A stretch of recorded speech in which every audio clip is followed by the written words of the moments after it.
Are you somebody suffering from chronic pain or physical limitations that hold you back from doing the things you love? In that case, I would love to tell you a story. It's my story, but it could be yours too. And if you chose to watch this video today, I think you might be able to relate. So as long as I can remember, actually, I was always drawing and painting and making stuff, and I always wanted to become an artist. And then a few years back, I really took it seriously and I started to study and read lots of books on drawing and art. And I actually started a bachelor degree in illustration.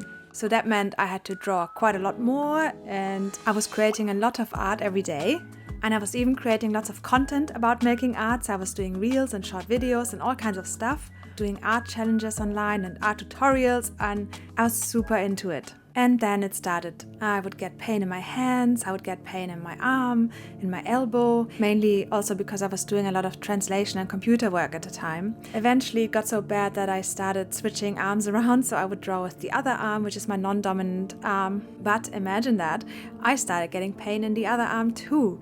So basically I developed tennis elbow in both arms. I did everything you're supposed to do. I went to physio, I did all my exercises. I started reading a lot about anatomy so I could understand what was going wrong. I used a ball to roll out my trigger points. Eventually I got a bit frustrated, so I started seeing this Chinese medicine specialist who gave me all these herbal teas that were meant to help, and I spent thousands of pounds on acupuncture. Nothing really helped, so I started even doing journaling and thinking about my emotions and reading books about psychosomatic pain and all kinds of stuff.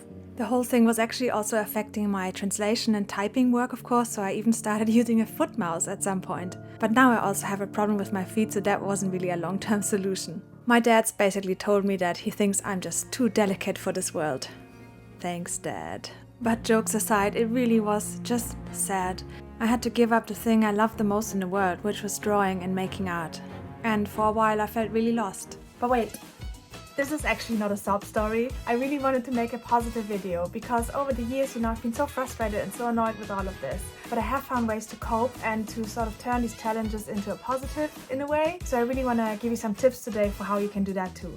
First of all, I just decided to change medium. I put all my drawing stuff into a big drawer and shut it away, so I wouldn't constantly look at it and feel upset. Instead, I remembered that I really used to love taking photos, so I simply grabbed my camera and started to express myself creatively through photography instead. And the funny thing is, that actually kind of changed the course of my life because I started to take more and more pictures, and I really got into self-portrait photography, which is actually the thing I'm doing now as a job. If you have the same problem like me, that you have some physical limitations or chronic pain that hold you back from doing the things you love, maybe you could also change medium. After all, there are so many ways we can express ourselves. If for some reason you can't make art anymore, maybe you could join a drama group. Or if you have mobility issues, you could maybe start taking singing lessons. Or why not start writing? Maybe you could write some poetry, some short stories, or even start a novel. Why not? Then my second tip to kind of work with this frustration you probably feel about not being able to do stuff is to actually use that pain and turn it into art. I've done a lot of photo shoots recently that are based on my experience and my chronic pain journey, and I think it has made my art a bit more interesting and given it a bit more depth. My next tip, I guess, is to actually be grateful in a way for the mindset shift you get from this. Because most people, they want to be creative, but they're just hanging out in a chair, they're just lazy, they can't motivate themselves. Whereas you and I, we know that the clock's ticking, we know we have limited time to get stuff done, and time is precious. So at least usually motivation is the least of our problems. My next tip is sort of similar. It's a difficult one as well, but still, try to practice acceptance of your situation. It can be so hard. But at the same time, I sometimes think, well, this is the cards I was dealt with, so I'm gonna deal with them as best I can. There must be some kind of galactic universal plan for me, I don't know. But I'm just gonna go along with it and see where it takes me. After all, I still have a brain that's functioning. I still have a heart that's beating every day. I still have a body that's alive and kicking. I'm still lucky enough, to experience so many beautiful moments every day that I can turn into art.